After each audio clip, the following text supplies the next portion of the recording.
The good gentleman from the 11th, Representative Hasegawa. Thank you, Madam Speaker. I want to thank this body for taking a time out to really think about what we're here for, protecting our freedoms and our liberties. The first step to learning lessons is about remembering. So the Day of Remembrance is appropriate, and here we are 70 years later, and we have to keep remembering what happened with Executive Order 9066 when President Roosevelt signed that. Lest we forget and our country spiral downward and we lose our protections and liberties. I want to remember that when I was a young kid growing up, I grew up in Reverend Andrews's church, Japanese Baptist church in Seattle, and they had a Boy Scout troop, Troop 53. It is actually the oldest Boy Scout troop in our region. Good old Troop 53, and Reverend Brooks Andrews' father was the scoutmaster at the time. But as we went out camping, we took a lot of time to reflect on circumstances around us, but they were driven troop leaders too. I have to tell you, they whooped our butts up and down the trails. We were out camping every month throughout the year, rain or shine, snow, you name it. We were hiking trails. They had no tolerance for us whining about anything. It wasn't till later on that I realized, oh, our scoutmasters and our troop leaders were these 442 folk, and they were teaching the disciplines that they, and the love of country, and the ability to reflect. They were teaching us all of those valuable lessons. Some of those lessons, you know, there were three responses basically within the Japanese American community during World War II. And so when we reflect, we have to try and empathize with the circumstances. I think the good gentleman from the 5th tried to put some of that in perspective. There was hysteria, and what happens in hysteria, people aren't really thinking rationally. So there were three basic responses. The large group went to camps as ordered. That's how you prove your loyalty. That's how you prove your citizenship. That's how you act as a community. That's how you bring honor upon all of us. We act together in discipline. Another response was to push back. Some pushed back. Hirabayashi, Korematsu, Yasui, you heard the names. Because an injustice needs to be confronted. If you don't confront injustice, it flourishes. So there's always the need to push back.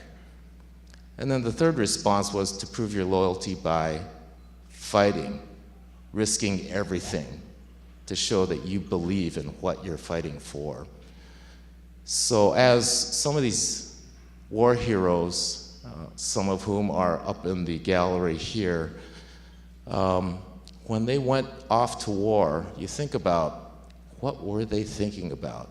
You hear some of the war stories, and they are some of the Klingons say songs should be written about these victories. I mean, literally, the good representative from the 37th talked about the Vosges Mountains and the Gothic Line, where they were climbing vertical cliffs at night against an impenetrable fortress, what they thought, because there was no way to attack it.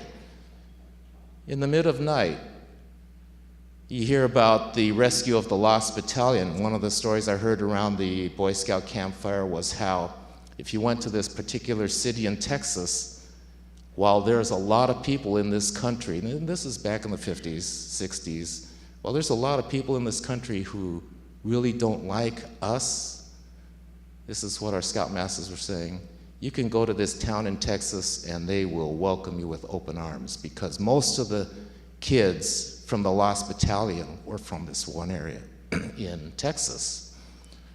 The stories that you hear about these, I remember hearing Senator Daniel Inouye speak, saying he came to an epiphany, and Senator Inouye, as you know, is I think he's the second senior senator and President Pro Tem of the US Senate. Lost his arm in battle, was shot right above his heart, but it was stopped, the bullet was stopped by 2 lucky silver dollars he happened to have in his pocket. But later on, had one arm blown off, took shots in his leg. But he said on one occasion he was rushing a machine gun nest, and he got up to the nest, and to see the terrified look on that young German soldier's face, and the epiphany that he reached was, this is just a kid, another human being following orders. So it brings into perspective the freedoms that we have to maintain and to fight for. And these were the stories of my growing up, which formed who I am right now.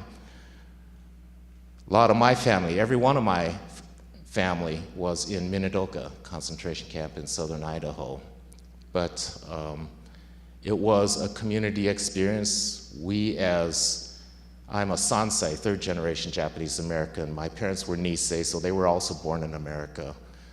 Their parents were immigrants, but they would never talk about their experience. It was like a community shame, and it's only afterwards, decades later, that they're able to talk about, and these stories are coming out. There's this thing called the Densho Project out there that another Sansei, Tamiketa, is putting together to documents a lot of these stories for posterity. But back in the day, it wasn't all hysteria. There were good people of conscience who really stood tall and pushed back, not just the names that I mentioned, but there were allies in the Caucasian community and other communities of color who were pushing back as well.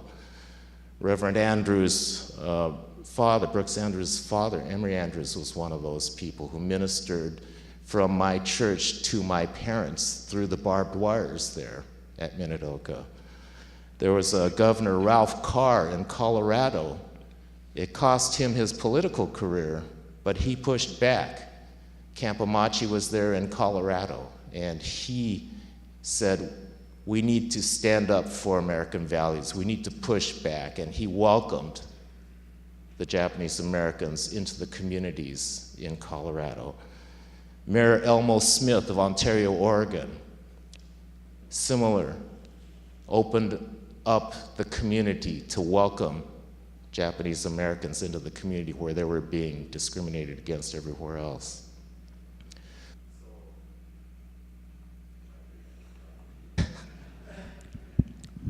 Oh, sorry.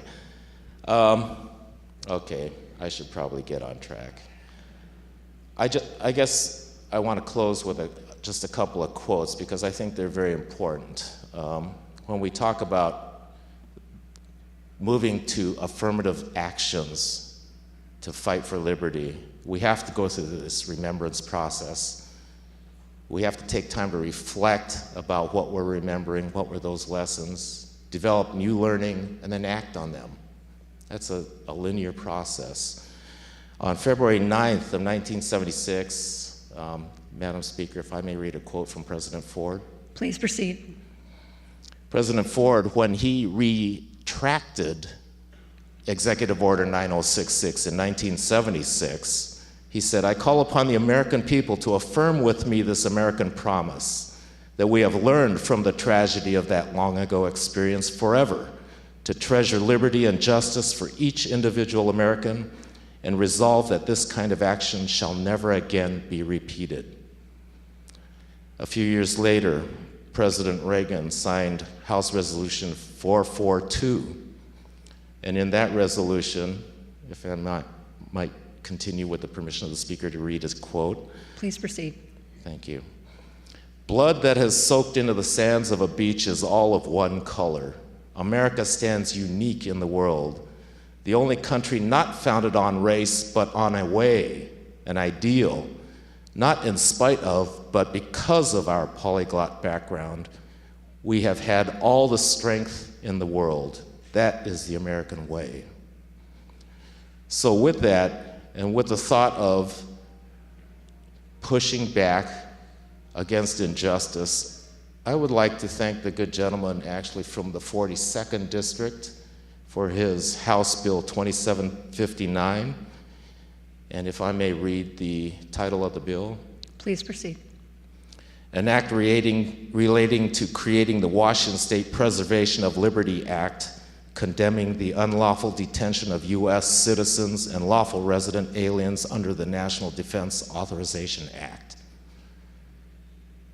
We need to take time to reflect about what we're doing, the world around us, the precious liberties that we all seem to take for granted too often. We need to push back to protect what we have so that our grandchildren and their grandchildren will enjoy the same liberties. So with that, I ask you all to please adopt this resolution, and thank you for taking this moment to remember.